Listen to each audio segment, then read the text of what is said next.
అడ్డుగా వచ్చు వైరి గెల్వను. యుద్ధనాదంబుతో పోదము. శ్వాస కవచమును ధరించుచు ఆరాధనాజ్ఞమదిని నిల్పుచు. విశ్వాస కవచమును ధరించుచు ఆరాధనాజ్ఞమదిని నిల్పుచు. అనుదినంబు శక్తిని పొందుచున్న వారమై యేసుతోటి విగాను వెడలను. యేసుతోటి విగాను పోదమా. అడ్డుగా వచ్చు వైరి గెల్వను. యుద్ధనాదంబుతో పోదము.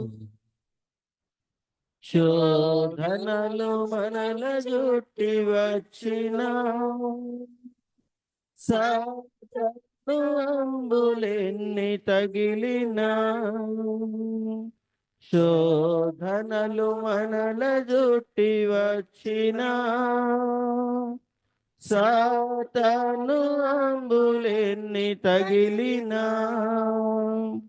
భయము లేదు మనకిక ప్రభువు చింతనందుము. యేసుతోటి విగాను వెడలను.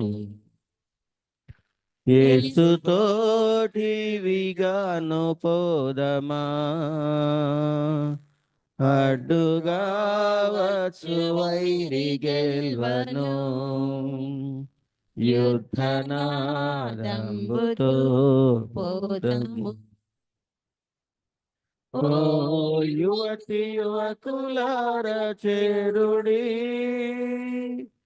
శ్రీ యేసురాజు వార్త చాటుడి. ఓ యువతి యువకులార చేరుడి. శ్రీ యేసురాజు వార్త చాటుడి. లోకమంత ఏకమై యేసునాథు గొల్వను. సాధనమెవరు నీవు నేనిగా. యేసుతోటి విగాను పోదమా. అడ్డుగా వచ్చు వైరి గెల్వను. యుద్ధనాదంబుతో పోదము. మరొకసారి దేవుని స్తుతిస్తూ మన కీర్తన పుస్తకంలో 703వ కీర్తన, ఓ యేసు నీ ప్రేమ.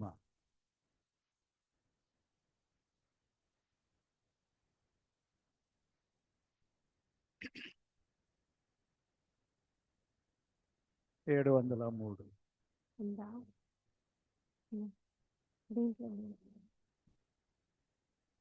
ఓ యేసు నీ ప్రేమ, ఓ యేసు నీ ప్రేమ ఎంతో మహనీయము.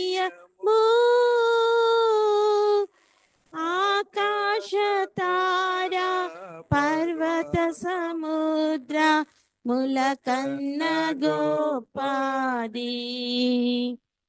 ఆకాశ తార పర్వత సముద్ర ముల కన్న గోపాది. ఓ యేసు నీ ప్రేమ ఆగమ్యానందమే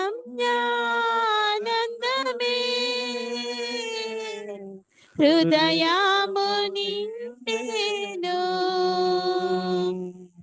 ప్రభుని కార్యములు గంభీరమైనవి. ప్రతి ఉదయ సాయంత్రములు స్తుతికి యోగ్యములు. స్తుతికి యోగ్యములు. ఓ యేసు నీ ప్రేమ సంకట సమయమున ఓ సాగానుకున్నాను. దయచూపు నా మీద అని నేను మొరపెట్టగా వింటినంటివి నా మొరకు ముందే తోడు నంటివి తోడానందునంటివి.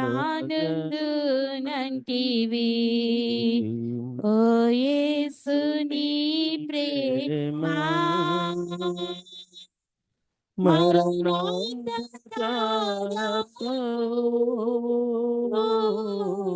లోయానే సంచరించిన నిరంతరం యేసు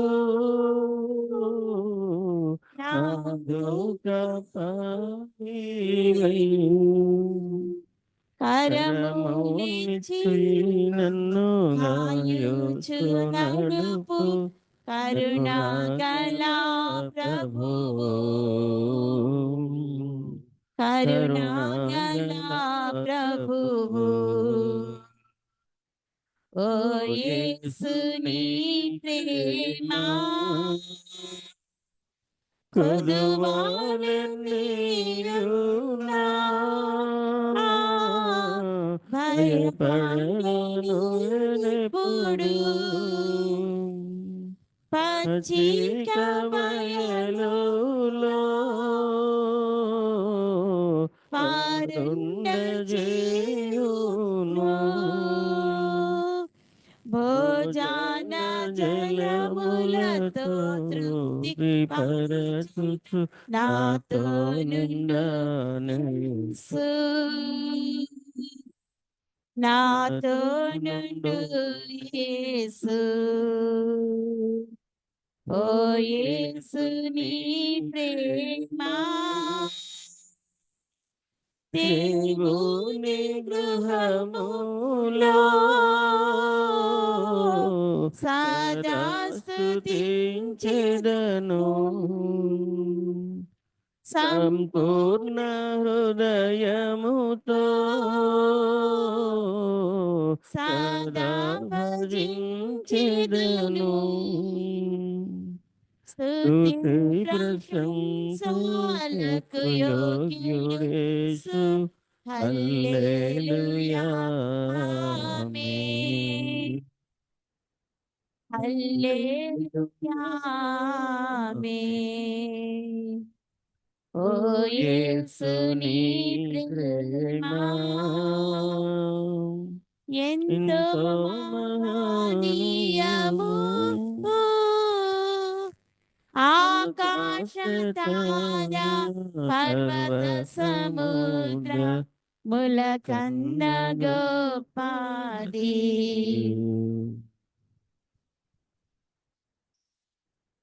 పర్వత సముద్ర ముల కన్న గోపాది. 704వ కీర్తన పాడగలమా? 704 ఆయనే నా సంగీతం. అచేత వచ్చింది, ఇక దిగలేదు మనకి.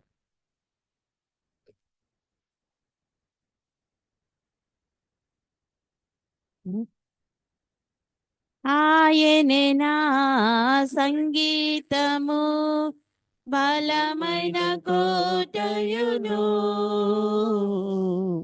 జీవాధిపతియు జీవితకాలమల్ల స్తుతించెదను. ఆయనే నా సంగీతము. స్తుతుల మధ్యలను నివాసం చేసి దూతలెల్ల పొగడే దేవుడాయనే. స్తుతుల మధ్యలో నివాసం చేసి దూతలెల్ల పొగడే దేవుడాయనే వేడుచుడు భక్తుల స్వరము విని వేడుచుండు భక్తుల స్వరము విని దిక్కులేని పిల్లలకు దేవుడాయనే దిక్కులేని పిల్లలకు దేవుడాయనే ఆయనే నా సంగీతము ఇద్దరు ముగ్గురు నా నామమునా ఏకీభవించిన నీ మధ్యలోనా ఇద్దరు ముగ్గురు నీ నామమునా ఏకీభవించిన వాని మధ్యలోనా ఉండేదన మన దేవుని ఉండేదనని నా మన దేవుని కరములు తట్టి నిత్యం స్తుతించేదను కరములు తట్టి నిత్యం స్తుతించేదము ఆయనే నా సంగీతము సృష్టికర్త యేసు నామమునా జీవిత కాలమెల్ల కీర్తించేదము సృష్టికర్త క్రీస్తు యేసు నామమునా జీవిత కాలమెల్ల కీర్తించేదము రాకడలో ప్రభుతో నిత్యముందుము రాకడలో ప్రభుతో నిత్యముందుము మ్రొక్కేదము స్తుతించేదం పొగడేదము మ్రొక్కేదము స్తుతించేదం పొగడేదము ఆయనే నా సంగీతము 307వ కీర్తన హే ప్రభు యేసు హే ప్రభు యేసు 307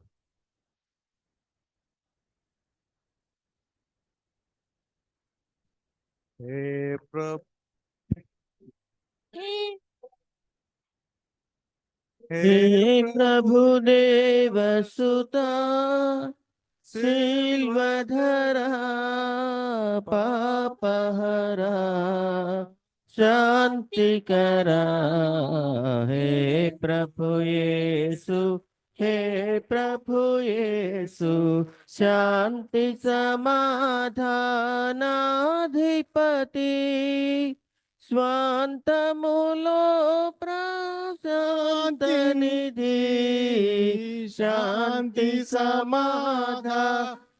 సమాధానాధిపతి స్వాంతములో శాంతనిధి శాంతి స్వరూప జీవన దీప శాంతి సువార్తనిధి సిల్వధరా పాపహరా శాంతికరా హే ప్రభు యేసు హే ప్రభు యేసు తపములు తరచిన నిన్నే కదా జపములు గొలిచిన నిన్నే కదా తపములు తరచిన నిన్నే కదా జపములు గొలిచిన నిన్నే కదా విఫలులు చేసిన విజ్ఞాపనలకు సఫలత నీదే కదా సిల్వధరా పాపహరా శాంతికరా హే ప్రభు యేసు హే ప్రభు యేసు. మతములు వెదకిన నిన్నే కదా, వ్రతములు కోరిన నిన్నే కదా, మతములు వెదకిన నిన్నే కదా, వ్రతములు గోరిన నిన్నే కదా, పతితుల దేవుని సుతులను నేపిన హితమతి నీవే గదా, సిల్వధరా పాపహరా శాంతికరా, హే ప్రభు యేసు, హే ప్రభు యేసు. పలుకులలోని శాంతి కదా, తొలకరి వానగా కురిసే కదా, పలుకులలోని శాంతి కదా, తొలకరి వానగా కురిసే కదా, మలమల మాడిన మానవ హృదయము కలకలలాడే కదా, సిల్వధరా పాపహరా శాంతికరా, హే ప్రభు యేసు, హే ప్రభు యేసు. కానన తుల్య సమాజములో హీనత చెందెను మానవత, కానన తుల్య సమాజములో హీనత చెందెను మానవత, మానవ మైత్రిని శిల్వ పతాకము దానము చేసే కదా, సిల్వధరా పాపహరా శాంతికరా, హే ప్రభు యేసు, హే ప్రభు యేసు. దేవుని బాసిన లోకములో చావు కాపురముండే కదా, దేవుని మాసిన లోకములో చావు కాపురముండే కదా, దేవునితో సఖ్యమును జగతికి ఈవి నిడితివి గదా, సిల్వధరా పాపహరా శాంతికరా, హే ప్రభు యేసు, హే ప్రభు యేసు. పాపము చేసిన స్త్రీని గని పాపుల కోపము మండే కదా, పాపము చేసిన స్త్రీని గని పాపుల కోపము మండే కదా, దాపున చేరిన పాపిని బ్రోచిన కాపరిని కదా, సిల్వధరా పాపహరా శాంతికరా, హే ప్రభు యేసు, హే ప్రభు యేసు. కాలి సమాధిలో మరణమును ఖైదీగా చేసిన నిన్నే కదా, కాళి సమాధిలో మరణమును చేసిన నిన్నే కదా, కలమయుడగు సాతానుని గర్వము ఖండనమాయే కదా, సిల్వధరా పాప పాపహరా శాంతికరా హే ప్రభు యేసు హే ప్రభు యేసు కలువరిలోని శాంతి సుధా సెలయేరుగా ప్రవహించే కదా కలువరిలోని శాంతి సుధా సెలయేరుగా ప్రవహించే గదా కలుషయడారిలో కలువలు పూయుట సిలువ విజయము కదా సిల్వధరా పాపహరా శాంతికరా హే ప్రభు యేసు హే ప్రభు యేసు. దేవునికి స్తోత్రం అండి. మనందరం కలిసి మన ఆరాధన కొనసాగించడానికి మన కీర్తన పుస్తకంలో 34వ సంగీతం సర్వేశ్వరమ్మని పాడుకుందాం. సర్వేశ్వరముని సన్నిధి కాంతినో సంగుమకు సత్య సనాతన సర్వాధికారుడ సదా మమ్మేలుము సర్వోన్నత నిత్యం పువాక్యమా నీదగు ఖడ్గము ఇమ్ము మాకు నీ నిజ భక్తులన్ నీ వాక్య ప్రియులన్ నింపు నీ ఆత్మతో నింపు మీరా రమ్ము మహాత్మమా ఇమ్ము నీ ఆత్మను రమ్ము వేగా భక్తితో నీపుడు రమ్ము మామజకు రక్షించు మామును రంజిల్లగా స్తోత్రం పవిత్రుడా స్తోత్రంబు చేకుడా స్తోత్రం సదా దాత్రిని మహిమ నేత్రంబులు గను మిత్రహిమని వేడువారి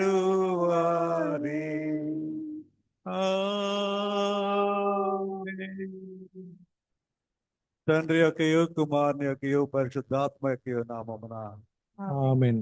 ప్రభువా మమ్మను కనికరించుము, ప్రభువా మమ్మల్ని కనికరించుము, క్రీస్తు మమ్మను కనికరించుము, క్రీస్తు మమ్మల్ని కనికరించుము, ప్రభువా మమ్మను కనికరించు. ప్రభువా మమ్మల్ని కనికరించుము. మనందరం కలిసి అపోస్తల విశ్వాస ప్రమాణాన్ని భూమి ఆకాశములను సృజించిన సర్వశక్తి గల తండ్రి అయిన దేవుని నేను నమ్ముచున్నాను. ఆయన ఏక కుమారుడును మన ప్రభునైన యేసుక్రీస్తుని నమ్ముచున్నాను. ఈయన పరిశుద్ధాత్మలను గర్భమున ధరింపబడి కన్య అయిన మరియకు పుట్టి పొంతి పిలాతు అధికారం క్రింద శ్రమపడి తెలివేయబడి చనిపోయి సమాధి చేయబడననియు అదృశ్య లోకములోనికి దిగననియు చనిపోయిన వారిలో నుండి మూడవ దినమున లేచి పరలోకమునకెక్కి సర్వశక్తి ఎగుతున్న తండ్రి దేవుని కుడి చేతి వైపున కూర్చుండి ఉన్నాడనియు సజీవులకును మృతులకును తీర్పు చేయుటకు అక్కడ ఉండవచ్చుననియు నమ్ముచున్నాను. పరిశుద్ధాత్మను నమ్ముచున్నాను. పరిశుద్ధ క్రైస్తవ సంఘముకు పరిశుద్ధుల సహవాసమును పాప క్షమాపణయు శరీర పునరుద్ధానమును నిత్య జీవమును అని నమ్ముచున్నాను. ఆమేన్. మనం అందరం అదే విధంగా నిలబడి ఉండగా మన కీర్తన పుస్తకాల నుంచి 139వ కీర్తన మొదటి 14 చరణాలు హేమలత టీచర్ గారు వచ్చి మనల్ని ఉత్తరపరచుద రీతిగా చదవడానికి నడిపిస్తారు. ఆ తర్వాత బైబిల్ పాఠాలని ప్రసన్న విద్య ఆ దంపతులు చదివిని చూస్తారు.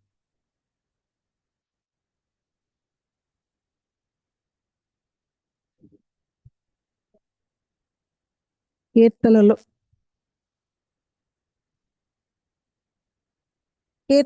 కీర్తనలు 139వ కీర్తన ఉత్తర ప్రత్యుత్తరాలుగా చదువుకుందాం. యెహోవా, నీవు నన్ను పరిశోధించి తెలుసుకొని ఉన్నావు. నేను కూర్చుంట నేను లేచుట నీకు తెలియను. నాకు తలంపు పుట్టక మునిపే నీవు నా మనస్సు గ్రహించుచున్నావు. నా నడకను నా పడకను నువ్వు పరిశీలన చేసి ఉన్నావు. నా చర్యలన్నిటిని నువ్వు బావుగా తెలుసుకొని ఉన్నావు. యెహోవా, మాట నా నాలుకకు రాక మునిపే అది నీకు పూర్తిగా తెలిసి ఉన్నది. వెనుకను ముందును నీవు నన్ను ఆవరించి ఉన్నావు. నీ చేయి నా మీద ఉంచి ఉన్నావు. ఇటు తెలివి నాకు మించినది, అది అగోచరము, అది నాకందదు. నీ ఆత్మ యుద్ధ నుండి నేనెక్కడికి పోవదును, నీ సన్నిధి నుండి నేనెక్కడికి పారిపోవదును. నేను ఆకాశంలోకి ఎక్కినను నీవు అక్కడనూ ఉన్నావు. నేను పాతాళమందు పండుకొనినను నీవు అక్కడనూ ఉన్నావు. నేను వేకువ రెక్కలు కట్టుకొని సముద్ర దిగంతంలో నివసించినను. అక్కడను నీ చేయి నన్ను నడిపించును, నీ కుడి చేయి నన్ను పట్టుకొనును. అంధకారం నన్ను మరుగు చేయును, నా కలుగు వెలుగు రాత్రి వలె నుండును అని నేను అనుకుని నేలలా. నేను నీకు చీకటి కాకపోవను, రాత్రి పగటి వలె నీకు వెలుగుగా నుండును. చీకటియు వెలుగును నీకు ఏకరీతిగా ఉన్నవి. నా అంతరేంద్రియములు నీవే కలుగ చేసితివి. నా తల్లి గర్భం నందు నన్ను నిర్మించిన వాడవు నీవే. నీవు నన్ను కలుగు చేసిన విధము చూడగా భయమును ఆశ్చర్యమును నాకు పుట్టుతున్నవి. అందును బట్టి నేను నీ కృతజ్ఞతాస్తుతులు చెల్లించుతున్నాను. నీ కార్యములు ఆశ్చర్యకరములు. ఆ సంగతి నాకు బావుగా తెలిసి ఉన్నది. ప్రభువా, మమ్మల్ని కనికరింపుము.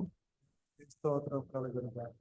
ఆమేన్. తండ్రికి కుమారునికి పరిశుద్ధాత్మకు ఆదియందు ఇప్పుడు ఎల్లప్పుడు యుగయుగములందు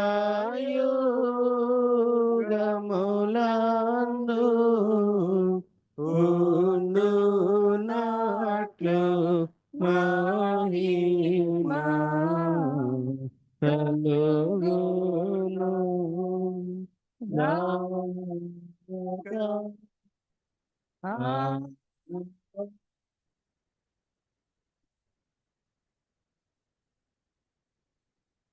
కూర్చునండి.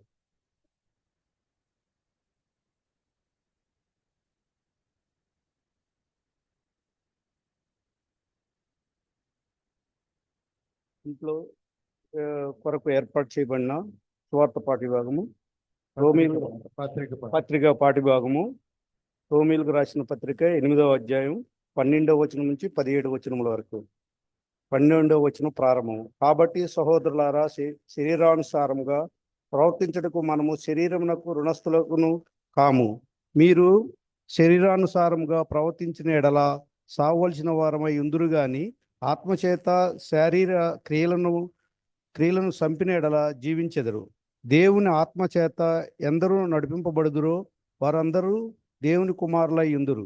ఏలైనగా మరలా భయపడుటకు మీరు దాస్యపు ఆత్మను పొందలేదు గాని పుత్రాత్మను పొందిరి. ఆ ఆత్మ కలిగిన వారై మనము అబ్బా తండ్రి అని మొరపెట్టుచున్నాము. మనము దేవుని పిల్లలమని ఆత్మ తానే మన ఆత్మతో కూడా సాక్ష్యమిచ్చుచున్నాడు. మనము పిల్లలమైతే వారసులము, అనగా దేవుని వారసులము. క్రీస్తు కూడా మహిమ పొందుటకు ఆయనను శ్రమపడిన ఎడల క్రీస్తు తోడి వారసులము. దేవుడి వాక్యం దీవించునుగాక. ప్రభువా, మమ్మల్ని కనికరించుము. స్తోత్రం కలుగును గాక.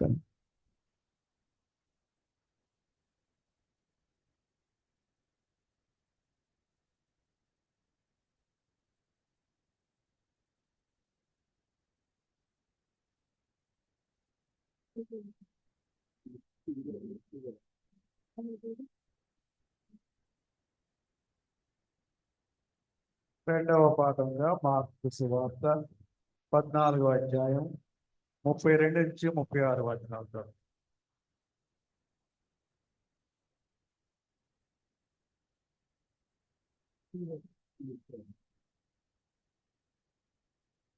మార్కు సువార్త 14వ అధ్యాయము 32 నుంచి 36 వరకు చదువుకుందాం.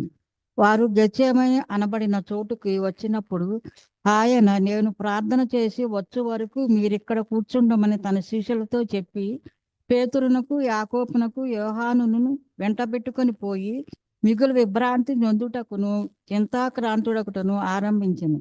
అప్పుడు ఆయన, నా ప్రాణము మీరు మిగిలినంతగా దుఃఖములో మునిగి ఉన్నది, మీరెక్కడ ఉండి మెలకువగా ఉండని వారితో చెప్పి కొంత దూరం సాగిపోయి నేల మీద పడి సాధ్యమైతే గడియ తన యొద్ద నుండి తొలగిపోవాలని ప్రార్థించుచు, ఆయన, తండ్రి, నీకు సమస్తము సాధ్యము, ఈ గిన్నె నా యొద్ద నుండి తొలగించుమని ఆయనను, నా ఇష్ట ప్రకారము కాదు నీ చిత్త ప్రకారము కానిమ్మని అనెను. దేవుని వాక్యం దీవించును గాక.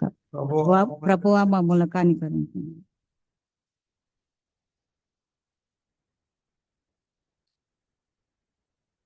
ఈ సాయంకాల సమయంలో దేవుని యొక్క మహాకృపను బట్టి మరి శిలువ ధ్యాన ఈ ఆరాధనలో దేవుని యొక్క వాక్యం పంచుకోవడానికి మన సోదరి మరి చరిత రాజేంద్ర బహుదూరం అక్కడి నుంచి వారు సిద్ధపడి బిడ్డలు తీసుకుని వచ్చారు.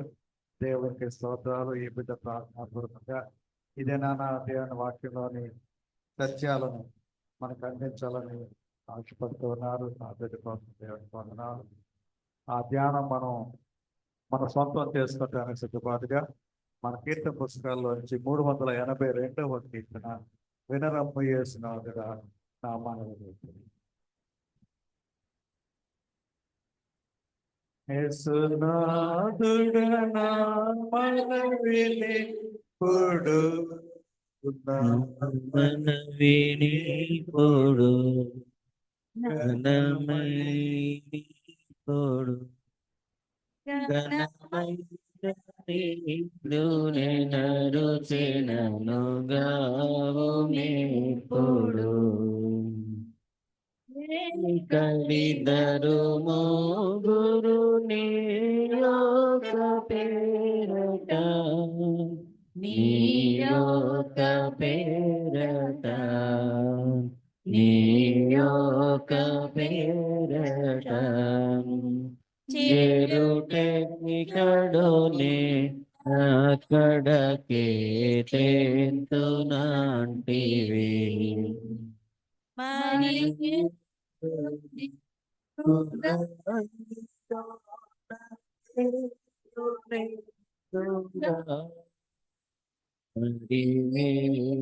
వేరులేరుగా మరి వేరులేరుగా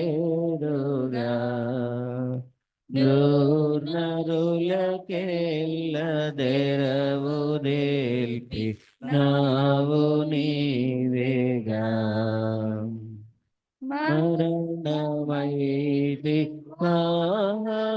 నా కొరకు సిల్వపై, నా కొరకు సిల్వపై, నా కొరకు సిల్వపై నీ కరుణ గల్గెనెంత ఇదురాత్ముని నాపై. సకలంబునిద కంచుమదిని సంతసించేరా, మరి సంతసించేదా, మదిలి సంతసించేదా.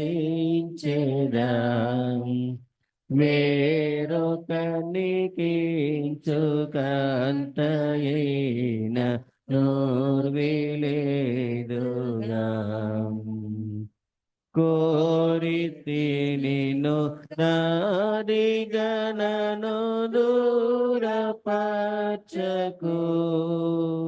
నన్ను దూరపరచకు, నన్ను దూరపరచకు. నీ కోరిమి నా కొసగి నడుపు మరణాధికి.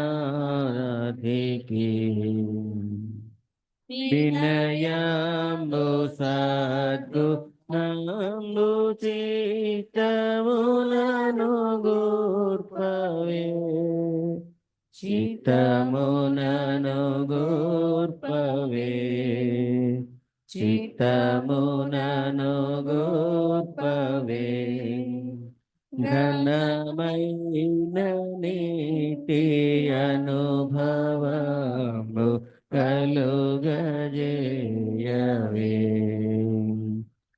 దేవదేవ రావే నిన్ను సేవ చేయుదు, నిన్ను సేవ చేయుదు, నిన్ను సేవ చేయుదు.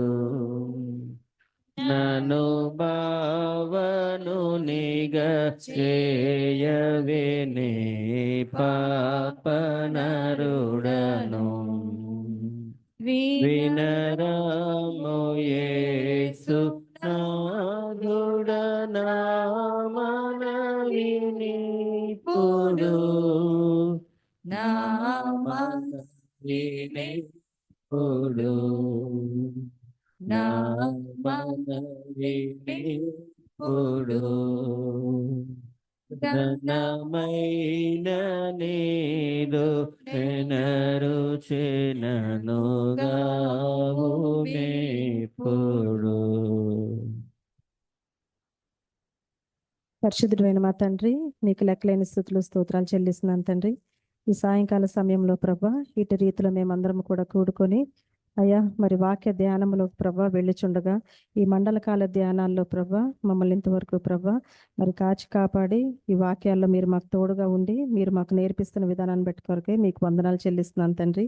అయ్యా ప్రభా మరి వాక్యంలోనికి వెళ్ళిచుండగా మీరు మాతో ఉండి అయ్యా ప్రభా మరి మనుషులు మాట్లాడితే కాదు కానీ ప్రభా మీ ఆత్మను మా మధ్యలో ఉంచి అయ్యా మీరు మమ్మల్ని ప్రభా సరిచేయమని ఈ చిన్ని ప్రార్థన మీ పాత్రనిధి చేర్చుకోమని యేసు పరిశుద్ధమైన నామమున అడిగి వేడుకొంచున్నాను మా తండ్రి. ఆమేన్. దేవుని పరిశుద్ధమైన నామానికి వందనాలండి. నాకు ఈ అవకాశం ఇచ్చినటువంటి సునీల్ బానాయ్ గారికి, గ్రేస్ పానమ్మ గారికి, సంఘం అంతటి కూడా నా ప్రత్యేకమైన వందనాలు తెలియజేస్తున్నాను. మరి చదవబడినటువంటి పత్రిక పాఠ్య భాగం కనుక మనం చూసినట్లయితే రోమీలకు రాసిన పత్రిక 8వ అధ్యాయము 12వ వచనం నుండి 17వ వచనం వరకు మనం చదువుకున్నాము. మరి ఇందులో పౌలు గారు మరి తను పరిశుద్ధాత్మను నింపుకొని మరి ఆయన రాసిన మాటలు మనం ధ్యానం చేసుకుందాం. మరి ఆయన ఈ 6 వచనాల్లో మొదటగా మనకి చెప్పిన మాట ఏంటంటే 2 మాటలు ఇక్కడ ప్రస్తావించారండి. ముఖ్యంగా ఏంటనంటే ఒకటి శరీరము ఆత్మ, రెండవది దాస్యపు ఆత్మ, అలాగే దత్తపుత్రాత్మ. ఈ రెండిటి గురించి మరి పౌలు గారు చాలా స్పష్టంగా మాట్లాడారు. మరి ముందుగా మనం శరీరం గురించి కనుక మనం చూసుకున్నట్లయితే ఈ శరీరం గురించి చెప్పాలి అని అంటే ఎన్నో రకాలుగా మనం చెప్పుకోవచ్చండి. కానీ మన బైబిలికల్ ప్రకారంగా మనం చూస్తే గనక ఈ శరీరము అనేక రకమైనటువంటి మరి వ్యసనాలకి, అనేక రకమైనటువంటి మరి దురలవాట్లకి గురికయ్యే శరీరము. ఈ శరీరం ఏంటంటే మృతతుల్యమైన శరీరముగా ఇక్కడ ఎంచబడింది. మరి ఇలాంటి శరీరానికి మనం ఎంతవరకు ప్రాముఖ్యత ఇస్తున్నాము అనేది మరి మనం చూసుకోవాల్సిన వారంగా ఉన్నాము. మరి పౌలు భక్తుడు ఏం చెప్పారంటే శరీరానికి ప్రాముఖ్యత ఇస్తే ఏమవుతుంది, ఆత్మకు గనక ప్రాముఖ్యత ఇస్తే ఏమవుతుంది అనేది చాలా స్పష్టంగా మాట్లాడారు. మరి ఈ శరీరము ఆత్మ ఈ 2 పదాలు ఏంటంటే ఒకదానికొకటి మరి అవి వ్యతిరేకంగా అవి యాక్ట్ చేస్తూ ఉంటాయి అన్నమాట. శరీరము చెప్పేది ఆత్మ వినదు, ఆత్మ చేయాలనుకున్నది శరీరము చేయనివ్వదు. మరి ఇవి 2 ఒకరిలోనే ఉంటాయి. కాకపోతే ఏంటంటే అవి వ్యతిరేకంగా ఆపోజిట్ రియాక్షన్స్లో అవి మన బాడీలో పనిచేస్తూ ఉంటాయి అన్నమాట. మరి ఈ శరీరము మరి మనం చెప్పినట్టు దానికి లోబడుతున్నామా లేదంటే దాన్ని జయించుకుంటున్నామా అనేది కూడా మనం ముఖ్యంగా గమనించుకోవాల్సిన వారంగా ఉన్నాము. ఎందుకంటే చిన్ననాటి నుంచి కూడా మనకు కావాల్సినవన్నీ కూడా మరి తిండి విషయంలోనూ, బట్టల విషయంలోనూ, మరి కొనుక్కోవాల్సిన విషయంలో, ధరించుకోవాల్సిన విషయంలో, ప్రతి విషయంలోనూ మరి మన చిన్ననాటి నుంచి కూడా మనకు కావాల్సినవన్నీ ఈ శరీరానికి అందించి దాన్ని ఒక రకమైన సుఖవంతంగా ఇంతవరకు మనం తీసుకొచ్చాం. కానీ పౌలు గారు చెప్తున్న మాట ఏంటంటే, శరీరము వైపు వెళ్ళొద్దు, అది వెళితే గనక అది మరణానికి దారి తీస్తుందని చెప్పి చాలా చక్కగా మనతో మాట్లాడారు. కాబట్టి శరీర క్రియలు ఎన్నో రకాలుగా మనం బైబిల్లో చూస్తామండి. అది గలతీ పత్రిక 5:19 ఒకసారి చదువుకున్నాను.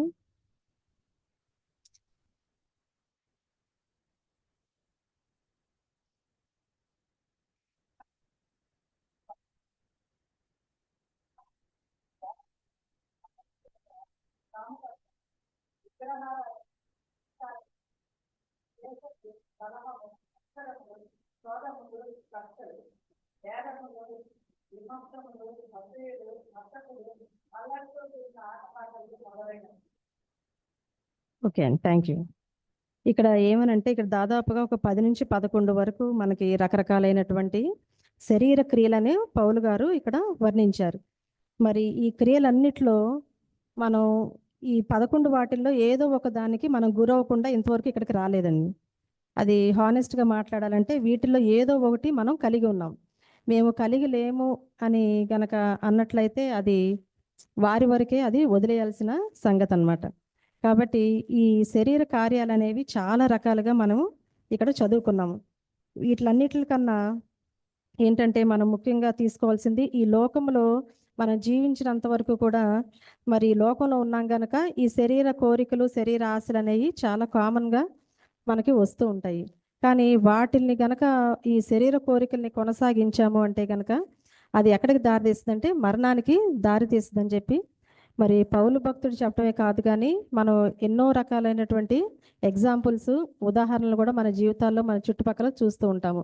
ఈ శరీరానికి ఎప్పుడైతే మనము లోపడతామో అది ఆటోమేటిక్గా మనల్ని లోపరుచుకొని మనల్ని నాశనానికి నడుపుతుంది. కాబట్టి మనం ఈ లోకంలో ఉంటూనే లోకానికి వేరే బ్రతకాలి అనేది పౌలు గారి అంతరాత్మ అన్నమాట. కాబట్టి మనం చేయాల్సింది ఏంటంటే, ఎప్పుడు కూడా ఈ లోకంలోనే ఉంటూనే దేవుని స్మరించుకుంటూ ఎల్లప్పుడూ కనుక ఉన్నట్లయితే ఈ శరీరాన్ని జయించుకునే శక్తి ఆ పరిశుద్ధాత్మ దేవుడు మనకి అనుగ్రహిస్తాడు. ఇంత మాత్రమే కాదు, కానీ మరి ఈ లోకంలో మరి మనం జీవిస్తున్నప్పుడు ఎన్నో రకమైనటువంటి చిన్న చిన్న కోరికలు, ఫుడ్ దగ్గర నుంచి చూసినట్లయితే ఇది తినాలి, అది తినాలని, ఏది చిన్నపిల్లలు అయితే చాక్లెట్స్ అని, పెద్దవాళ్ళు ఒక వయసు అంటే వయసుకు తగ్గట్టుగా మన కోరికలు అనేవి అవి చేంజ్ అవుతూ ఉంటాయి అన్నమాట. ముసలి అయినంత వరకు కూడా ఏదో ఒక కోరికలతో మనం పట్టబడతానే ఉంటాం. కానీ ఏ కోరికలు నాకు లేవు అని అంటే అది చాలా, అది మనకు మనమే పరీక్షించుకోవాల్సిన వారంగా ఉన్నాం. కాబట్టి కొందరికి ధనదాహము, కొందరికి ఈ శరీరాన్ని పోషించుకునే విధానంలో ఆ దాహం ఎక్కువగా ఉంటుంది. కొంతమందికి పదవి దాహము, ఇట్లా రకరకాలైనటువంటి దాహాలతో మనం ఉంటూ ప్రతిదీ కూడా మనం కొనసాగిస్తూ ఉన్నాము. కానీ మనం ఇక్కడ నేర్చుకోవాల్సింది ఏంటంటే, ఇవన్నీ కూడా మానివేసుకోవాలి. ఎందుకు మానివేయాలి, ఎందుకు మనం ఈ శరీరాన్ని అధిగమించి మనం ఆత్మలోనికి రావాలి అని అంటే, ఈ శరీరం అనేది మృతతుల్యమైందని చెప్పి మరి పౌలు భక్తుడు మాట్లాడుతున్నారు. ఇది మాత్రమే కాకుండా ఈ శరీరాన్ని మనం ఎప్పుడైతే జయించుకుంటామో అప్పుడు ఆటోమేటిక్గా మనం నిత్య జీవాన్ని పొందుకునే ఒక అవకాశం అనేది దేవుడు మనకి ఇస్తున్నాడు అనమాట. ఈ శరీరాన్ని ఎప్పటికప్పుడు మనం పరీక్షించుకుంటూ ఉండాలి. ఏ విషయంలో పరీక్షించుకోవాలి, మనం ఎందులో తప్పిపోతున్నాము, ఏమి చేస్తున్నాము, దేవుడు మనకి ఏమి నియమాలు మనకి పెట్టాడని మనం ఎప్పటికప్పుడు కనుక పరీక్షించుకున్నట్లయితే మనం ఈ శరీరాన్ని కొంత మటుకు జయించుకునే అవకాశము చాలా ఎక్కువగా ఉంది. కానీ మరి మనం ఈ లోకంలో ఉంటున్నాం కాబట్టి ఈ లోకంతో ఈడ్చుకొని వెళ్తున్నాము. కానీ దీన్ని జయించాలి అని అంటే మనం ఎందుకు జయించాలి? పౌలు భక్తుడు ఫస్ట్ లైన్లోనే ఏం చెప్పారండి, 12వ వచనంలో ఏమన్నారంటే, మనం శరీరానుసారంగా జీవించడానికి మనము శరీరానికి రుణస్థులము కాదు అని అంటున్నాడు. ఎందుకు రుణస్థులము కాదు అని చెప్పాలి అని అంటే, మనం ఎవరి బిడ్డలం అండి? దేవుని బిడ్డలం. ఈ దేవుని బిడ్డలం కనుక మనము దేవుని పోలిక అయి ఉన్నాం కనుక మనం దేవుని బిడ్డలుగానే మనము జీవించాలి. కాకపోతే ఈ శరీరంలో ఉన్నాము, ఈ లోకంలో మనం ఉన్నాం కనుక మనం ఈ లోకంలో ఉన్నవన్నీ కూడా మనం అంటించుకొని దాని ప్రకారంగా మనం జీవిస్తున్నాం. మనము ఈ లోకంలో ఉన్నాము, కానీ మరి దేవుడు మన కొరకు అంటే క్రీస్తు మన కొరకు ఈ లోకానికి వచ్చి మరి మన కొరకు ఎందుకు చనిపోయారు అని అంటే, దానికి ఒకే ఒక కారణం ఏంటంటే ఆయన మనల్ని ప్రేమిస్తున్నాడు, ఆయనతో పాటు మనల్ని నిత్య జీవానికి తీసుకెళ్లాలని ఒకే ఒక్క ఆశతోటి మరి దేవుడి లోకానికి ఆయన అద్వితీయ కుమారుని ఈ లోకానికి పంపించినట్లుగా మనం లేఖనాలు చదువుకున్నాం. కాబట్టి మరి దేవుడు ఈ లోకానికి వచ్చి మరి ఆయన చెయ్యని పాపాలు, ఆయన పడని అపరాధాలు, ఆయన పడని నిందలు అవన్నీ మనవి తీసుకొని మన స్థితిలో మన స్థాయిలో మనం ఎక్కాల్సిన సిలువ ఆయన ఎక్కి మన కొరకు పాపాలని భరించి మరి మరణించి తిరిగి లేచినట్లుగా మనం చూస్తామండి. కాబట్టి మనం ఎవరి కొరకు చేయాలి, ఈ శరీరం ఎందుకు జయించాలంటే దేవుడు మన కొరకు ఇవన్నీ చేశాడు కనుక మనం ఆయన కొరకు ఆయనతో పాటు నిత్య జీవంలో ఉండాలనే మాట కొరకు మనము శరీరాన్ని జయించవలసిన వారంగా మనం ఉన్నామండి. ఇక్కడ చాలా మనకి బైబిల్లో చాలా ఎగ్జాంపుల్స్ కూడా మనం చూస్తూ ఉంటాము. ఈ శరీరం వలన వచ్చే సంతోషము, లేదంటే శరీరం వల్ల వచ్చే ఆనందము, సంతోషము, సమాధానం కానీ ఈ తృప్తి కానీ ఏదైనా కొంత మటుకే. ఎందుకనంటే అది దాటిన తర్వాత మనకు ఎక్కువగా ఈ శరీరంతో ఉంటే ఆనందం తక్కువ, దుఃఖము, ఆయాస, ప్రయాస అనేది ఎక్కువగా మనం చూస్తూ ఉంటాం. ఎందుకు అనంటే సంతోషము, ఈ ఎంజాయ్మెంట్ ఇదంతా ఏంటంటే ఒక పీరియడ్ ఆఫ్ లైఫ్ వరకే. కానీ ఎక్కువగా మనం ఏజ్ పెరిగే కొద్దికి ఏంటంటే మనం ఖచ్చితంగా మనం దాని నుంచి వచ్చే ప్రయోజనాల కన్నా ఏంటంటే దుష్ప్రయోజనాలు ఎక్కువగా మనము అనుభవించవలసిన వారంగా ఉన్నాం. కాబట్టి మనం గలతీ పత్రిక 6వ అధ్యాయము 7వ వచనం ఒకసారి చూడండి.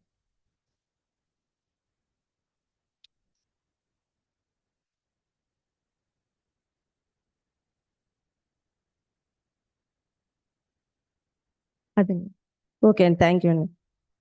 ఇక్కడ దాని నెక్స్ట్ కూడా చదవండి ఒకసారి.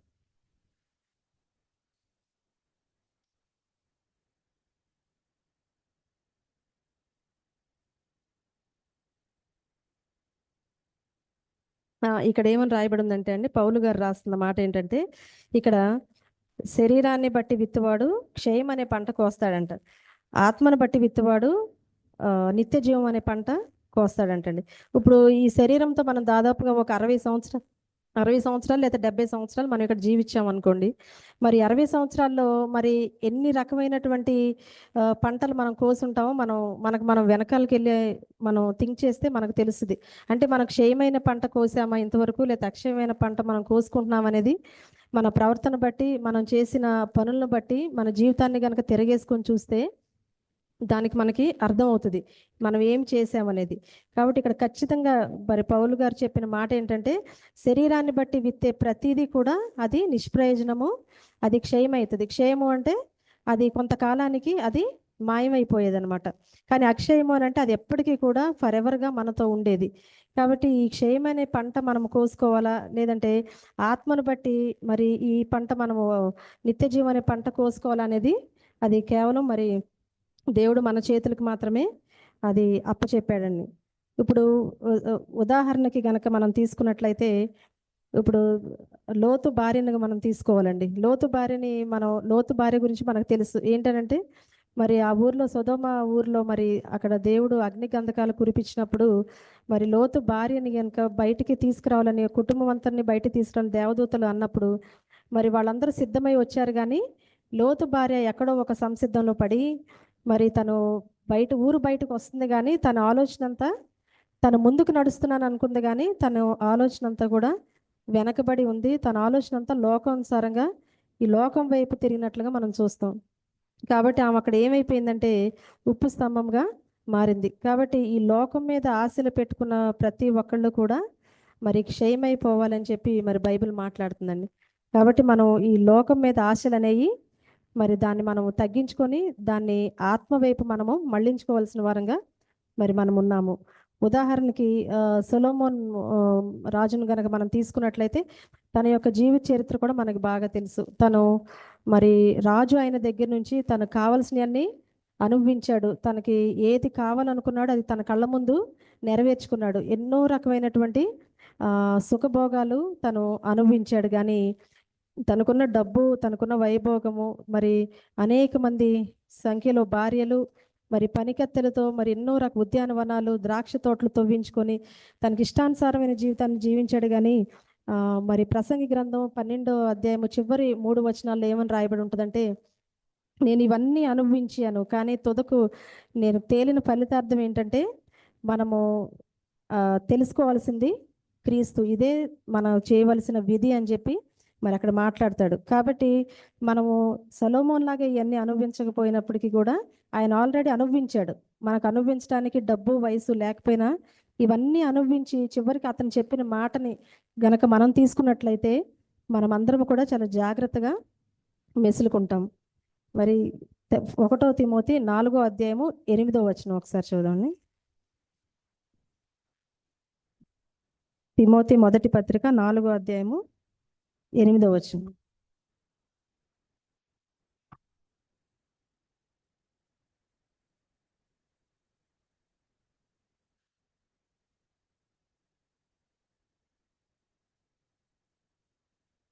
ఓకే, థ్యాంక్ యూ అండి. ఇక్కడ చాలా క్లియర్గా చెప్తున్నారండి. వాక్యం ఏమని మాట్లాడుతుందంటే శరీర సంబంధమైన సాధకము అని అంటే వన్ టైప్ ఆఫ్ అది ఒక ఎక్సర్సైజ్ లాంటిదండి. ఈ శరీర సంబంధమైన ఎక్సర్సైజ్ అనేది అది కొంత మటుకే లాభకరము. కొంత మటుకే అంటే ఎంతవరకు, మనం ఈ లోకంలో జీవించినంత మటుకే అది లాభకరంగా మనం ఎంచుతున్నాం. కానీ ఈ ఆత్మ సంబంధమైన సాధకం అంట అది ఇప్పటికీను రాబోయే జీవానికి కూడా అది ఉపయోగకరంగా మారుతుంది. ఇప్పుడు శరీర సంబంధమైన సాధకం అని అంటే మనం శరీరాన్ని ఫిట్నెస్గా ఉంచుకోవడానికి మనం తగిన ఆహారం తీసుకుంటాము, తగిన వ్యాయామాలు చేస్తాము, రకరకాల ఏజ్ని బట్టి రకరకాల ఫుడ్స్ని కూడా మనము తీసుకుంటూ ఉంటాము. కానీ ఎంత తీసుకొని ఎంత ఫిట్గా ఉన్నా కూడా ఇది శరీరానికి సంబంధించిన మటుకే అది ఉపయోగకరంగాని మనం ఈ ఆత్మకి అది ఏమాత్రము ప్రయోజనకరం కాదు. ఆత్మలో ఎంతో తక్కువ స్థాయిలోనూ ఉన్నట్లే శరీరంలో మంచిగా మనం శరీరాకృతిని పెంచుకుంటాం వల్ల ఏమాత్రము ఉపయోగం లేదు. కాబట్టి ఇక్కడ తిమోతి గారు చెప్తున్న మాట ఏంటంటే శరీరానికి సంబంధించిన సాధకం అనేది కొంత మటుకే. కాబట్టి మనం ఆత్మకరమైన సాధకం ఎప్పుడైతే మనం చేస్తామో మన జీవితాల్లో, ఆత్మ సాధకము అని అంటే ఏంటి, ఆత్మ యొక్క ఎక్సర్సైజెస్ ఏమేంటి, మనం డైలీ ప్రేయర్స్ కానివ్వండి, మనం డైలీ వాక్య పరిచర్య కానివ్వండి, వాక్యము చదువుకుంటాం కానివ్వండి, ఇతరుల గురించి ప్రార్థన చేసే విషయం కానివ్వండి, ఇవన్నీ కూడా మరి ఆత్మకు సంబంధించిన సాధకము లాంటివి. ఇవి ఎప్పుడైతే మనం చేస్తూ మన లైఫ్లో ప్రాక్టీస్ చేస్తూ ఉంటామో ఆటోమేటిక్గా మనకి ఈ జీవము అంటే ఇప్పుడు ఉన్నప్పుడు మాత్రమే కాదు కానీ రాబోయే జీవం అంటే ఏంటి అంటే ఆయనతో నిత్య జీవానికి వెళ్ళటానికి కూడా ఇది చాలా మనకి ఉపయోగకరంగా ఉంటుందని మరి పౌలు భక్తుడు మాట్లాడుతున్నారు. మరి శరీరము ఇంతవరకు మనకు చాలండి. తర్వాత ఆత్మ విషయానికి వచ్చినట్లయితే మరి శరీరము మాట ఆత్మ కూడా వినదు. మరి ఆత్మ ఏంటంటే ఎప్పుడు కూడా శరీరానికి లోబడిన విధంగా ఉంటుందన్నమాట. ఈ ఆత్మ కలిగిన వారు అంటే ఆత్మానుసారంగా నడిచే వాళ్ళు ఏం చేస్తూ ఉంటారంటే ఎప్పుడు కూడా దేవుణ్ణి వెతికే ప్రయత్నంలో మాత్రము వారు ఉంటారు. ఈ లోకానికి వేరుగా జీవిస్తారు. ఈ లోకంలో ఏం జరుగుతుంది మరి ఇవన్నీ కూడా వాళ్ళను పట్టించుకోకుండా ఎక్కువగా దేవునితో సత్సంబంధాలు కలిగి వారు జీవిస్తూ ఉంటారు ఆత్మానుసారులు.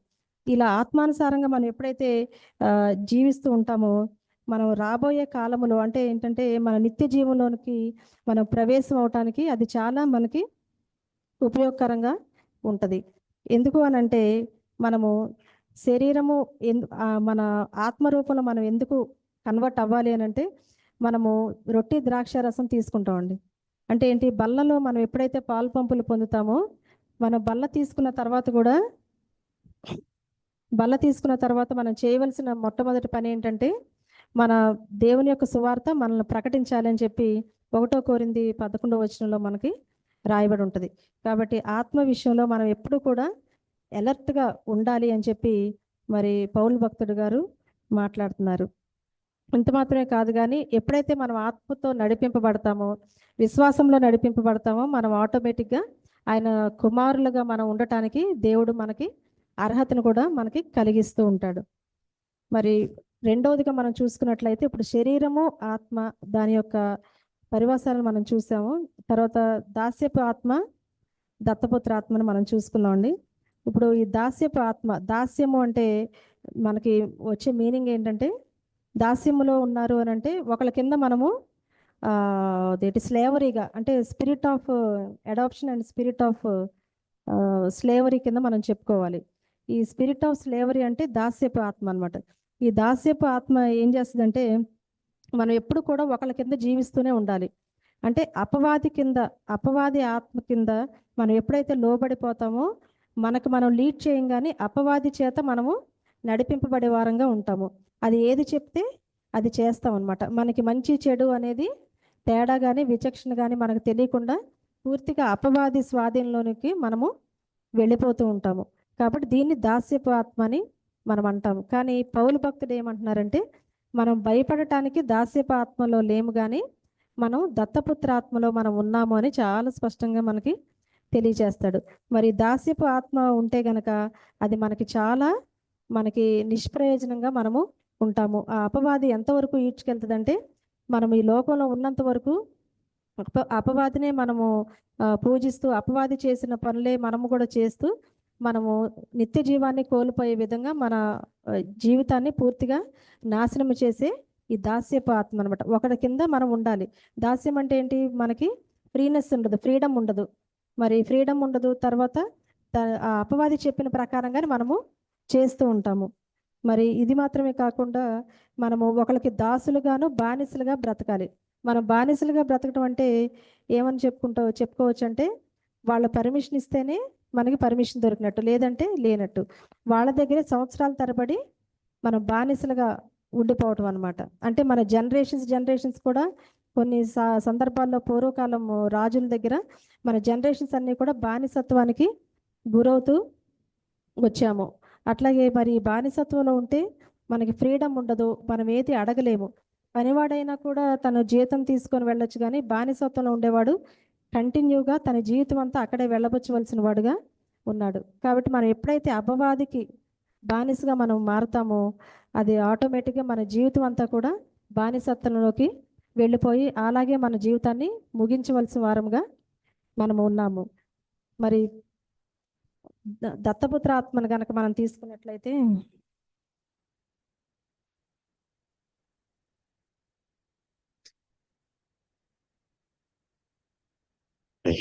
ఈ దత్తపుత్ర ఆత్మను మనం తీసుకున్నట్లయితే ఇది దేవుని కుమారులుగా ఎవరైతే మనం పిలువబడతామో వాళ్ళందరూ కూడా ఈ దత్తపుత్ర ఆత్మను ధరించుకునేవారుగా ఉన్నారు. ఈ దత్తపుత్ర ఆత్మ అంటే ఈ నథింగ్ బట్ ఇది మనం పరిశుద్ధాత్మతో నడిపింపబడే ఒక ఆత్మ అన్నమాట. ఇది పౌలు భక్తుడు ఆయన పొందుకొని ఆత్మ ద్వారా రాసిన ఈ పత్రికలు అన్నమాట ఇవన్నీ. మరి దత్తపుత్ర ఆత్మని మనం పొందుకోవాలంటే మనం ఈ దాస్యపు అనే కాడి నుంచి, అంటే అపవాది కాడి నుంచి మనం వైదొలిగిపోయి మనము దత్తపుత్ర ఆత్మ కాడి కిందికి, అంటే యేసుప్రభు వారి కాడి కిందికి మనము రావాలి. అది గనక రాకపోతే మన జీవితం అంతా కూడా ఎంతో దుర్భరంగా అవుతుంది. అట్లాగే ఈ ఆత్మని ఎవరైతే ధరించుకుంటారో వాళ్ళు చాలా స్వతంత్రులుగా బ్రతుకుతారంట. ఈ దత్తపుత్ర ఆత్మని ధరించుకున్న వాళ్ళు చాలా స్వతంత్రులుగా ఉంటారు. ఎందుకు స్వతంత్రులుగా ఉంటారంటే ఒక దాస్యము కింద ఉన్నప్పుడు ఆటోమేటిక్గా మనము వాళ్ళ కింద బ్రతకవలసిన వారంగా, వాళ్ళ కింద మనము ప్రతిదీ కూడా వాళ్ళ మీద ఆధారపడే వారంగా మనం ఉంటాము. కానీ ఈ దత్తపుత్ర ఆత్మ అయితే ఎప్పుడు మనం ధరించుకుంటామో, మనం పొందుకుంటామో, అది మనకి ఏది కావాలో అది మన తండ్రి అయిన దేవుణ్ణి మనం అడిగి పొందుకునే వారంగా ఉన్నాము. కాబట్టి మనము ఆ దత్తపుత్ర ఆత్మని మనము కలిగి ఉండాలి. మరి ఈ పత్రిక రాసిన పౌలు గారిని మనం ఉదాహరణగా చూసుకున్నట్లయితే ఆయన ఒకప్పుడు ఏ కాడి కింద ఉన్నాడని, దాస్యపు కాడి కింద ఉండి తను ఎన్నో భయంకరమైనటువంటి మరి క్రూరుడుగా, హింసకుడుగా, మరి సంఘాన్ని ఎంతో శోధించిన వ్యక్తిగా మనం చూస్తాం. కానీ మరి ఎప్పుడైతే మరి ఆ పరిశుద్ధాత్ముడు మరి తన్ని దర్శించాడో ఆటోమేటిక్గా తనలో ఉన్న ఆ దాస్యపు ఆత్మ, అపవాది కాడి కింద ఉన్న ఆత్మను తీసివేసుకొని పరిశుద్ధాత్మ కాడి కిందకి తను రావడం అనేది మనం చూస్తాము. మరి సిలువ వేసినప్పుడు మరి ఆయన అక్కడ మరి ఆ కాలంలో ఆయన లేకపోయినప్పటికీ కూడా మరి ఆయన రాసినటువంటి ఇన్ని పత్రికలు కానివ్వండి, ఇంత డీటెయిల్ డిస్క్రిప్షన్ కానీ మరి ఎవ్వరు కూడా ఆ శిష్యులు కూడా రాసినట్లుగా మనము చూడలేదు. మరి ఈ యేసుక్రీస్తు మనల్ని ఆయన ఒక్కళ్ళే హెవెన్లో ఉండటానికి కాదు, కానీ మనందరినీ కూడా ఈ భూలోకం నుంచి మనం చనిపోయిన తర్వాత మనల్ని హెవెన్లోకి తీసుకెళ్లాలనే ఉద్దేశంతో మరి ఆయన ఈ భూలోకానికి వచ్చి శిలువ మరణం పొందారండి. ఈ శిలువ మరణం పొందటం వలన ఏంటంటే మనలో ఉన్న పాప దోష అపరాధాలు ఇవన్నీ కూడా తొలగింపబడి మనం అన్ని విషయాల్లో కూడా ఫ్రీడమ్ ఆఫ్ లిబర్టీ కింద, అంటే ఏంటంటే మన స్వతంత్రులుగా చేయబడి మరి దత్తపుత్ర ఆత్మ కిందకి మనందరము కూడా వెళ్ళాము. మరి ఉదాహరణకు తీసుకున్నట్టు మనం ఆత్మ ఫలాలు 9 రకాలైనటువంటి ఆత్మ ఫలాలు ఉన్నాయి. ఈ 9 రకాలైన ఆత్మ ఫలాలు కూడా మనం పొందుకోవాలి. ఈ శరీర క్రియలు అనేవి 11 రకాలు ఉన్నాయి కదండి. ఇవన్నీ కూడా ఎప్పుడైతే మనం ఒకదాని తర్వాత ఒకటి చిన్న చిన్నవేనండి. శరీర క్రియలు అంటే ఏదో పెద్ద పెద్ద పాపాలు అవి కాదు, కానీ ఈ కోపము, ద్వేషము, అసూయ అనేవి ఇవి చాలా డేంజర్. ఇదేంటంటే ఇవే మనల్ని ఏంటంటే హెవెన్కి వెళ్ళకుండా ఆపేసేయి ఇవే అనమాట. మనం అన్నిట్లో పర్ఫెక్ట్గా ఉన్నామని అనుకుంటాం, కానీ ఈ మనలో తెలియకుండానే ఈ కోపము, ఈ పగ, ద్వేషము, అసూయ, ఈ కుళ్ళు కృతంత్రాలు అనేవి ఎప్పుడైతే మనలో నాటబడి ఉన్నాయో ఆటోమేటిక్గా మనకి హెవెన్కి వెళ్ళకుండా, అంటే మన నిత్య జీవాన్ని పొందుకోకుండా ఇవన్నీ మనం ఇక్కడే ఫిల్టర్ అయిపోతాం అనమాట. ఆ రకంగా మనం చూసుకున్నట్లయితే ఇప్పుడు ఈ పాలకూర, తోటకూర ఇవన్నీ ఉంటాయి కదండి. ఇవేంటంటే నాటబడినప్పుడు మనం ఆటోమేటిక్గా పీకేస్తే వచ్చేసేవి ఈ మొక్కలన్నీ. కానీ ఎప్పుడైతే ఈ కోపము, ద్వేషము ఇవన్నీ కూడా మనము మన శరీరంలో ఉంచుకుంటామో ఆటోమేటిక్గా ఏంటంటే అది పెరిగి రానైపోయిన తర్వాత మనము తీసుకోవటానికి మనకి కుదరదనమాట. కాబట్టి మనం ఏం చేయాలంటే ఈ శరీర కార్యాలు అనేవి ఎప్పుడైతే మనలో వస్తున్నాయని మనకు తెలిసినాయో ఆటోమేటిక్గా మనం దాన్ని తుంచి వేసుకోవటానికి ప్రయత్నం చేయాలి. ఎలాగ ప్రయత్నం చేయాలంటే దేవుని వాక్యం చేత ప్రయత్నం చేయాలి. ఎక్కువగా ప్రార్థనలో గడపటం వల్ల ఈ శరీర కోరికలు అనేవి ఆటోమేటిక్గా మనలో నుంచి వెళ్ళిపోవటానికి ప్రారంభిస్తాయి. మనల్ని ఒక ఉదాహరణ తీసుకున్నట్లయితే దానియేలుని ఉదాహరణగా తీసుకోవచ్చండి. దానియేలు యొక్క ఫ్రెండ్స్ని మనం చూసుకుంటే మరి వాళ్ళు ఎన్నో రకమైన షరతులు గుండా వాళ్ళు వెళ్ళి మరి ఆ షరతులకు వాళ్ళు లోన్ కానప్పుడు ఏమవుతారండి, వాళ్ళని తీసుకెళ్ళి అగ్నిగుండంలో పడవేస్తారు. అగ్నిగుండంలో పడవేసినప్పుడు ఎవరు తోడుగా ఉన్నారండి? దేవుడు ప్రత్యక్షంగా రాలేదు, కానీ మరి ఆయన పరిశుద్ధాత్మని వాళ్ళ మధ్యలో ఉండి వారిని కాపాడినట్లుగా మనము చూస్తాము. కాబట్టి వాళ్ళు ఏ ఆత్మ కలిగి ఉన్నారంటే దత్తపుత్ర ఆత్మని వాళ్ళు ఓన్ చేసుకున్నట్లుగా మనం చూస్తాం. వాళ్ళు ఆ మంటల్లో కూడా వాళ్ళు చాలా ఆనందంగా వాళ్ళు దేవుని స్తుతించినట్లుగా, పాటలు పాడినట్టుగా, వాళ్ళతో పాటు 4వ వ్యక్తిగా పరిశుద్ధాత్ముడు తిరిగినట్లుగా కూడా మనము చూస్తాము. కాబట్టి ఈ పరిశుద్ధాత్ముడు మనలోని ఉండటం వల్ల ఎన్నో రకమైనటువంటి ప్రయోజనాలు మనము చూస్తాము. మనలో ఉన్న పాపాలని ఒప్పుకునేలా చేస్తుంది. మనల్ని మంచితనం వైపు ఈ పరిశుద్ధాత్మ తిప్పుతుంది. ఎదుటి వాళ్ళు అపాయంలో కానీ ఎదుటి వాళ్ళు రక్షణ లేకుండా ఉన్నప్పుడు వాళ్ళని రక్షణలోనికి తీసుకురావాలనే ఒక ఆత్మల భారం కూడా మనలో పెట్టేదే పరిశుద్ధాత్మ. కాబట్టి ఈ పరిశుద్ధాత్మని మనం కలిగి ఉండాలని ఈ పౌలు గారు ఎంతో చక్కగా మరి మనకి వివరించారు. 2వ పాఠ్యభాగం కింద మనం చూసినట్లయితే సువార్త పాఠ్యభాగము మార్కు సువార్త 14వ అధ్యాయము 32 నుంచి 36 వచనాలు కనుక మనం చూసుకున్నట్లయితే ఇక్కడ యేసు ప్రభు వారి యొక్క సిలువకు వెళ్లే ముందు ఆయన చేసిన చివరి ప్రార్థనగా మనం చూసుకోవచ్చండి. మరి ఈ ప్రార్థనలో ఎంతో చాలా ఇంటర్నల్గా ఎంతో మీనింగ్ఫుల్తో ఉన్న ప్రార్థన ఇది. ఏంటి అనంటే ఆయన ఒక తోటకి వెళ్ళటం, ఆ తోటలో ఒలీవ తోట మధ్యలోకి వెళ్ళినప్పుడు ఆయనతో పాటు వెంట పెట్టుకొని 3 ప్రియ శిష్యులైనటువంటి పేతురు, యోహాను, యాకోబును కూడా మనం తీసుకువెళ్ళటం అనేది మనం చూస్తాం. మరి వీళ్ళ 3 వెళ్ళినప్పుడు యేసుప్రభు వారు వారిని ఒక చోట ఉండమని చెప్పి ఆయన కొంత దూరం కొండ ఎక్కి వెళ్ళి అక్కడ చాలా వేదనగా ప్రార్థన చేసినట్లుగా మనం ఈ 4-5 వచనాల్లో మనము చదువుకున్నాము. మరి గెత్సెమనే తోటలో ఆయన చేసిన ప్రార్థన అనేది చాలా బలవంతమైనటువంటి బలము గల ప్రార్థన. అది ఏంటనంటే ఆయన దగ్గర ఉన్న గిన్నెని తొలగించమని చెప్పి మరి ప్రభువారు మరి ఆయన తండ్రికి మొరపెడుచున్న ప్రార్థన అనమాట. ఈ గిన్నె ఎందుకు తీసివేయమని ఆయన చేస్తున్నాడు ప్రేయరు అని అంటే ఆ గిన్నె ఏంటి అని గనక మనం ఆధ్యాత్మికంగా స్పిరిచువల్ వేలో గనక మనం చూసినట్లయితే ఆ గిన్నె ఏంటంటే అది ఒక పాపాల గిన్నె అనమాట. ఆ పాపాల గిన్నె ఎవరియో కాదు, మరి మనందరి పాపాలు కూడా ఆ గిన్నెలో ఉండటము, ఆ గిన్నెని గనక తొంగి చూస్తే మనందరి మొహాలు కూడా దేవునికి కనబడుతూ ఉన్నాయన్నమాట. మరి అలాంటి పాపాల గిన్నెని తన యొద్ద నుంచి తీసివేయాలని చెప్పి మరి తండ్రికి విన్నవించినట్లుగా మరి మనం చూస్తూ ఉంటాము. కానీ ఆ విన్నపం ఎలాంటి విన్నపం అంటే చాలా దుఃఖాక్రాంతుడై, చింతాక్రాంతుడై, చాలా వేదనతో కూడి ఆ తండ్రికి మొరపెడుతున్నట్లుగా మనం చూస్తాము. కానీ ఈ చివరిగా వచ్చేసరికి మరి ఆయన ఏం మాట్లాడుతున్నారంటే ఇది నీ చిత్తాన్నే జరిగించు, ఎందుకంటే ఇది నా చిత్తము కాదు, నీ చిత్తమే నెరవేరాలి, దేనికైనా సిద్ధమే అని చెప్పి ఆత్మ సిద్ధంగా ఉంది కానీ నా శరీరము సిద్ధంగా లేదని చెప్పి కూడా మరి ప్రభు వారు మాట్లాడుతున్నారు. అదే మనం ఆ పరిస్థితుల్లో మనకు జీవితంలో ఎన్నో రకమైనటువంటి బాధలు మనం ఇంతవరకు అనుభవిస్తూ వచ్చాము, ఎన్నో రకమైనటువంటి పరిస్థితుల్ని మన వయసును బట్టి ఎదుర్కొంటూ వచ్చాము. కానీ మనం చేసే ప్రార్థన ఏంటంటే ఇది నా దగ్గర నుంచి తీసివే, ఇది నా దగ్గర నుంచి తీసివే అని అంటమే కానీ మనం ఎప్పుడు కూడా నీ చిత్తాన్ని నా జీవితంలో నెరవేర్చమని మరి ప్రార్థన చేసే ఉంటాము. కానీ ఏంటంటే ఆ ప్రార్థన మనం ఇక్కడ యేసు ప్రభు వారు చేసిన ప్రార్థన మన జీవితాల్లో మనం అన్వయించుకోవాలన్నమాట.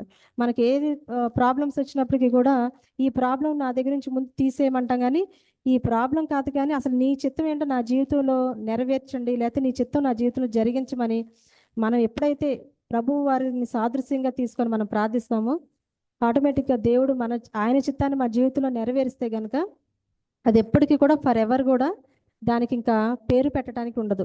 కానీ మన చిత్తం నెరవేర్చుకున్నామని అంటే కనుక అది కొంత మటుకే పనిచేస్తుంది, కానీ మరి అది ఫ్యూచర్ అంతా కూడా అది మన చిత్తాన్ని బట్టి వెళ్ళాం కానీ అది ఎంతవరకు కూడా అది పని చేయదనమాట ముందు కాలంలో.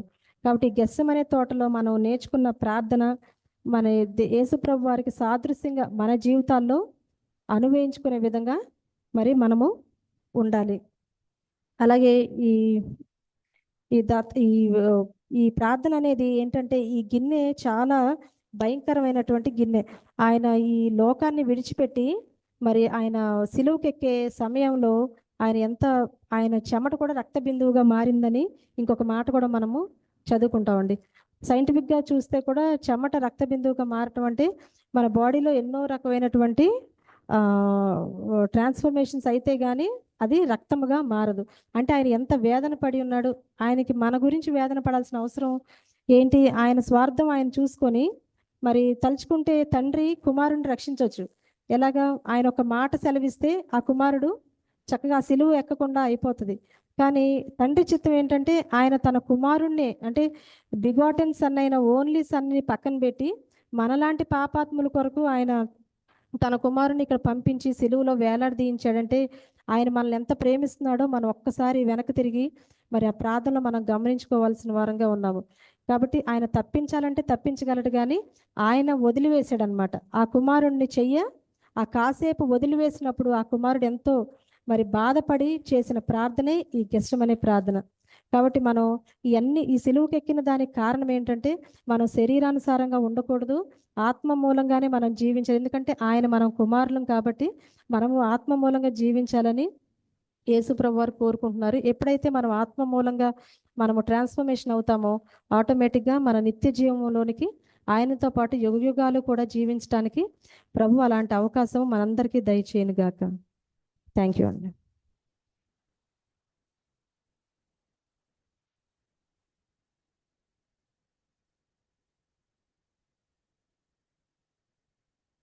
Thank you, Sarita. Thank you so much.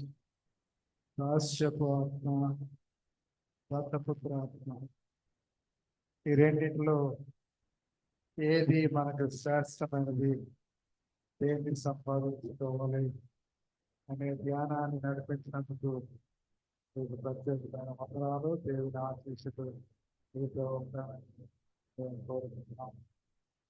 కుటుంబంగా కలిసి వచ్చి ఆరాధనలో ఉన్నందుకు మరొక ప్రత్యేకమైన.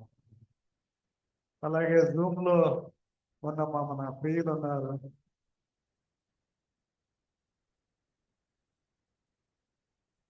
కేజీఆర్ గారు, సాల్మన్ గారు, సౌజన్యవాణి గారు, ప్రియాంక, శశికళ గారు, కళ్యాణ్ గారు, సామరాజన్ గారు, సుశాంత్, మీకు అందరికీ ప్రత్యేకమైన వందనాలు. క్రమం తప్పకుండా ప్రతి రాత్రి రత్నం గారు ప్రతి రాత్రి మరి సంఘంతో కలిసి దేవుడిని ఆనందిస్తున్నందుకు ప్రత్యేకమైన వందనాలు. దేవుడు మిమ్మల్ని దీవించిన కాదు.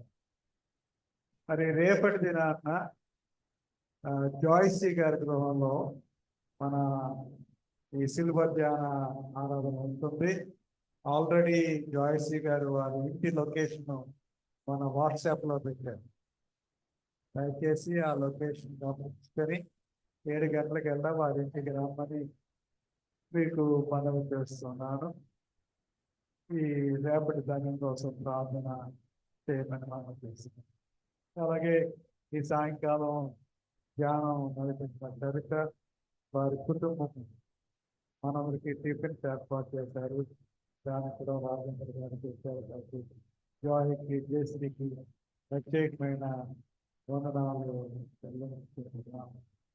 జాయ్ ఆల్రెడీ 4th స్టాండర్డ్కి వెళ్ళిపోయాడు కాబట్టి అది ఏర్పాటు చేశారు. Thank you Joy, thank you so much. మనందరం కలిసి 181వ కీర్తన రాజులకు రాజైన ప్రార్థన, ప్రత్యేకమైన ప్రార్థన చేసే ఉన్నారు ఎవరన్నా? ముగింపు ప్రార్థన లేకపోతే ప్రత్యేకమైన పాట పాడేవాళ్ళు ఉన్నారా?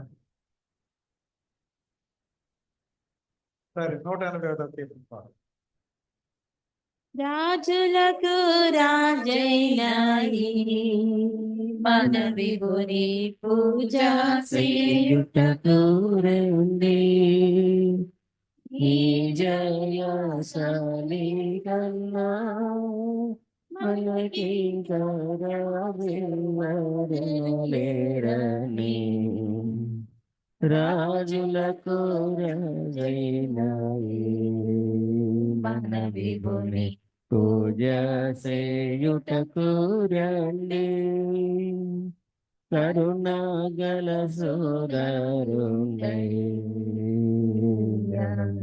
ధరణికే తెంచేనయ్యా, స్థిరముగా నమ్ముకొనినా మనకు సగు పరలోక రాజ్యమును. రాజులకు రాజైన మన విభుని పూజ చేయుటకు రండి. నక్కలకు బొరియలుండే నాకాశ, పక్షులకు గూళ్ళుండేను. ఒక్కింత స్థలమైనను మన విభునికే కడలేకుండేను. రాజులకు రాజైన మన విభుని పూజ చేయుటకు రండి.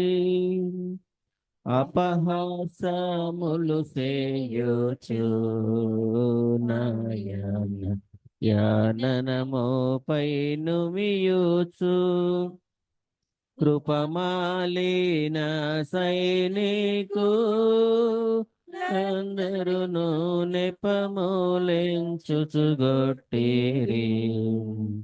రాజులకు రాజైన మన విభుని పూజ చేయుటకు రండి. కరమునందు కరెల్లు పుడకను విరముగా నునిచివారల్, ధరణి పతి శ్రేష్ఠుడా నీకిప్పుడు దండమనుచును మ్రొక్కిరి. రాజులకు రాజైన మన విభుని పూజ చేయుటకు రండి. ఈటి శ్రమలను పొందిన రక్షకుని పట్టుదలతో నమ్మిన, అట్టహాసముతోడను పరలోక పట్టణంబున చేర్చును. రాజులకు రాజైన మన విభుని పూజ చేయుటకు రండి. శక్తి గల రక్షకుండై మన కొరకు ముక్తి సిద్ధము చేసేను. భక్తితో ప్రార్థించిన మన కొసగోరక్తితో నా ముక్తిని రాజులకు రాజైన ఈ మన విభుని పూజ చేయుటకు రండి త్వరపడి రండి పరమ గురుని యొక్కకు మీరలు నరికి చేరిన వారిని ఈ ప్రపోదరుమాడెన్నడు దూరము రాజులకు రాజైన ఈ మన విభుని పూజ చేయుటకు రండి. ప్రార్థన చేస్తాం. సర్వకృపానిధి మా పరం తండ్రి, మరొక్క మారు మా ప్రభువా నీకు స్తోత్రాలు చెల్లించుకుంటూ ఉన్నాం. మా ప్రభువా పరిశుద్ధాలంకారాలు ధరించుకొని మా తండ్రి నీ సన్నిధికి రమ్మని మా తండ్రి మీరు ఆహ్వానం పలుకుతూ ఉంటే మా తండ్రి మేము దాస్యపు ఆత్మతో మా తండ్రి మీ సన్నిధికి వస్తున్నందుకు మమ్మల్ని మన్నించమని ప్రార్థన చేసుకుంటున్నాం. మా ప్రభువా ఈ దాస్యపు ఆత్మ యొక్క దాస్యాన్ని నుంచి మమ్మల్ని విడిపించి మా తండ్రి నీ కొరకైన దత్తపుత్రాత్మ కలిగిన కుమారులుగా మమ్మల్ని మా ప్రభువా మీరు దత్తత చేసుకోవడానికి మా తండ్రి నరావతారిగా మా తండ్రి మా లోకానికి వచ్చినందుకు మా తండ్రి మేము పొందవలసిన శిక్ష మా తండ్రి మీరు పొంది మా ప్రభువా మాకిచ్చిన మా తండ్రి సంపూర్ణమైన విడుదల కొరకు రక్షణ కొరకు నీకే స్తోత్రాలు చెల్లించుకుంటున్నాం. మా తండ్రి వాతవేయబడిన మనక్షాక్షితో మా తండ్రి మేము జీవిస్తూ ఉండగా మా తండ్రి మమ్మల్ని దర్శించండి మా ప్రభువా. మా తండ్రి మమ్మల్ని ప్రేమించే గొప్ప తండ్రి మమ్మల్ని శిక్షించగా మా తండ్రి తప్పిపోయిన మమ్మల్ని మా తండ్రి ఆలింగనం చేసుకుంటూ మా తండ్రి నూతన వస్త్రాలు మా తండ్రి మాకు కట్టబెడుతున్నందుకై నీకే స్తోత్రాలు చెల్లించుకుంటున్నాం. ఈ రాత్రికాల సమయంలో మా తండ్రి ఇదిగో నీ కుమార్తె మా తండ్రి పంచిన వాక్యం కొరకై నీకు వందనాలు చెల్లించుకుంటున్నాం. నీ వాగ్దానాన్ని మా తండ్రి నీ కుమార్తె చరిత మరొక్క మారు మా తండ్రి మాకు జ్ఞాపకం చేసినందుకు నీకు స్తోత్రాలు చెల్లించుకుంటూ మా తండ్రి నీతో మా తండ్రి దత్తత పొందిన కుమార్తెలుగా మా జీవితాల్లో మా తండ్రి మేము ముందుకు సాగిపోవడానికి మా తండ్రి మరొక్క మారు నీ పరిశుద్ధాత్మతో మమ్మల్ని లించుమని నడిపించమని ప్రార్థన చేసుకుంటున్నాం. ఈ రాత్రికాల సమయంలో మా తండ్రి రాజేంద్రను చరితని బట్టి నీకు స్తోత్రాలు చెల్లించుకుంటున్నాం.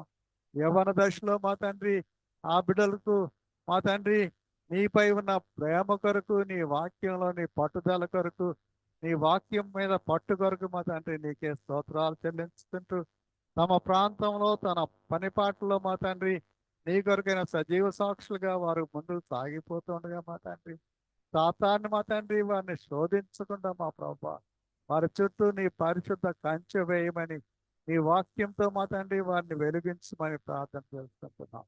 అలాగే మా తండ్రి ఇచ్చిన బిడ్డలిద్దరి కొరకు జాయ్ కొరకు జెస్సీ కొరకు స్తోత్రాలు చెల్లించుకుంటున్నాం. మా తండ్రి ఆ బిడ్డలు ఎదుగుతూ ఉన్నారు మా తండ్రి చదువుకుంటూ ఉండగా మా తండ్రి నీ జ్ఞానాన్ని మా తండ్రి ఆ బిడ్డల్లో నించండి. నీ అందు ప్రేమను మా తండ్రి వారిలో పెంచండి. మా తండ్రి సజీవ సాక్షికృతంగా మా తండ్రి వారితో ఉండి ఆరోగ్యము ఆయుష్ మెండుగా దయచేయమని ఆ కుటుంబం ద్వారా నీవే స్తుతి మహిమగంత పొందమని ప్రార్థన చేస్తున్నాం. ఈ సాయంకాల సమయంలో మరొక్క మారు మా తండ్రి నీ పాద సన్నిధికి మేము వస్తున్నాం. మా తండ్రి మేము చేస్తున్న ప్రతి అక్రమాన్ని అకృత్యాన్ని మా తండ్రి మేము జ్ఞాపకం చేసుకుంటూ పశ్చాత్తాపం గల హృదయాలతో మా తండ్రి నీ సన్నిధిలో మా హృదయాలకు కుమ్మరించి క్షమాపణ వేడుకునే బిడ్డలుగా మా తండ్రి మమ్మల్ని రూపాంతరం చెందించండి. మా తండ్రి నీ చిత్తమైతే రేపు జాయిసీ గారి గృహంలో మా తండ్రి తిరిగి ఈ శిలువ ధ్యానం కోసం మేము కూడుకోవాలని ఆతృత పడుతూ ఉండగా మా ప్రభువా నీ చిత్తమైతే అటువంటి చక్కటి అవకాశాన్ని మాకు దయచేసి ఈ సహవాసాన్ని పదిలిపరిచి నీ కృపలో మమ్మల్ని సజీవులుగా ఉంచుమని నీవే స్తుతి మహిమ పొందమని ఈ రాత్రికాల దీవెనతో మాత్రం మమ్మల్ని పంపించమని ఇక్కడ చేరిన మమ్మల్ని జూమ్లో ఉన్న మా సోదరి సోదరులందరినీ మా తండ్రి మా జ్ఞాపకం చేసుకోమని మా ప్రభువును రక్షకుడైన యేసు స్వామి పేట వేడుకొంచున్నాం తండ్రి. ఆమేన్. పరలోకమందున మా తండ్రి. పరిశుద్ధపరచు నీ రాజ్యం రాదు నీ చిత్తం పరలోకమందు నెరవేర్చినట్టు భూమి మీద నెరవేరుగాక. మా అందరి ఆరోగ్యం మా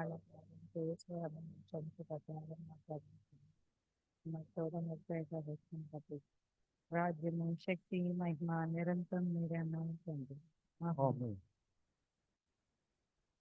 మన తండ్రి అయిన దేవుని ప్రేమ, ప్రభు అయిన యేసు క్రీస్తు వారి కృప, పరిశుద్ధాత్మ కన్యన సహవాసము ఇక్కడ చేరిన మనకు జూమ్ లో ఉన్న మన విశ్వాసులకు వాక్యాన్ని అందించిన చరిత రాజేంద్ర వారి కుటుంబానికి సదా తోడైండును గాక. ఆమేన్. నిన్నే ప్రేమింతును నిన్నే ప్రేమింతును యేసు, నిన్నే ప్రేమింతును. నెవెనుదిరుగా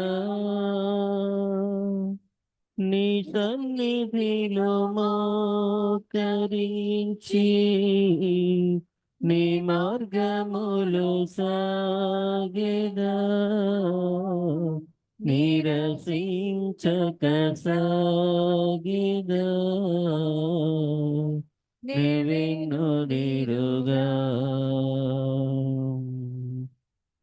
సన్నిధిలో మోకరించి నీ మార్గములు సాగెదా, నిరసించక సాగెదా. నెవెనుదిరుగా